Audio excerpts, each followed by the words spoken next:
Ibarat macam saya ada kapal, saya ajak seseorang tu, Alip jom masuk, okay, Den jom naik kapal saya, okay, so dia pun naik kapal saya, alright. Tapi bila naik atas kapal saya tak bergerak ke mana-mana. Saya duduk dalam kapal tu, saya buat aktiviti kan, saya bersihkan kapal, saya bersihkan layar kapal, contohnya dalam kapal layar kan. Okey, saya baring, okey, dan dia pun bosan. Kenapa? Apa guna saya duduk atas kapal ni? The kapal is not moving anywhere. Right, jadi kami nak tahu ke mana kapal nak pergi, kot-kot nak pergi ke satu pulau, nak cari harta karun. Right? Tapi kalau kapal ni is not moving anywhere, kami tak nak ada kat sini. So mereka akan keluar daripada kapal saya. So I'm losing my talented people. Sebab dia tak nampak kapal ni is moving anywhere. Dia hanya ada pergerakan dalam tu saja.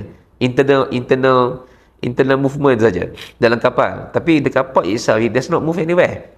It's static there. Dia static kat situ, stationary. Alright? Jadi saya perlukan vision. Alright? Even though I can influence these people, tapi I need vision.